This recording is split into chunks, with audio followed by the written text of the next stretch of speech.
சேலம் மாவட்டம் காவல்துறையின் சார்பாக சாலை பாதுகாப்பு வார விழாவை முன்னிட்டு கல்லூரி மாணவர்கள் மாணவிகள் விழிப்புணர்வு பதாகை ஏந்தி பிரமாண்ட பேரணி காவல்துறை அதிகாரிகள் முன்னிலையில் இன்று நடைபெற்றது.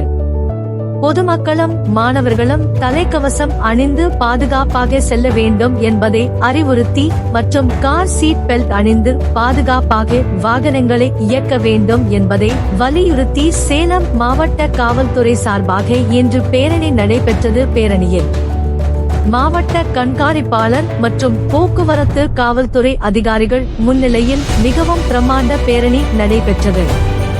ஜெயராம் கல்லூரி சார்பாக மாணவ மாணவிகள் கலந்து கொண்டு பேரணியில் பதாகை ஏந்தி ஊர்வலமாக வந்தார்கள். தலைமை செய்தியாளர் ரகுராம்.